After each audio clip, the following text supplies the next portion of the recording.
پختونخوا کی حکومت نے وہاں پہ ایک ارباب نیاز کرکٹ سٹیڈیم ہے،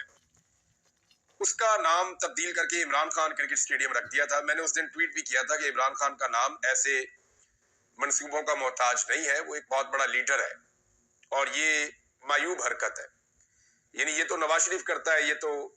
حسینہ واجد کرتی تھی، یہ تو ٹک ٹاکرز کرتے ہیں، یہ تو ان کی حرکتیں ہیں کہ جو چیز ملتی ہے اس کے اوپر اپنا منہ لگا دیتے ہیں اور اپنا نام لکھ دیتے ہیں۔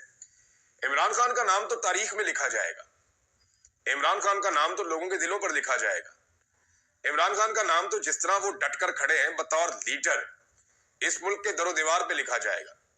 اور تاریخ کا ایک حصہ بنے گا جسے کبھی بھی آپ مٹا نہیں سکیں گے۔ یہ لیٹرینوں کے اوپر نام لگا دینا، سٹیڈیمز کے اوپر نام لگا دینا، اسپتالوں کے اوپر نام لگا دینا، یہ چھوٹے چھوٹے اسکولوں کے اوپر نام لگا دینا، پارکوں کے اوپر نام لگا دینا، گلیوں کے اوپر نام لگا دینا، یہ ساری چھوٹی چھوٹی حرکتیں ہیں۔ یہ حسینہ واجد بھی کرتی تھی،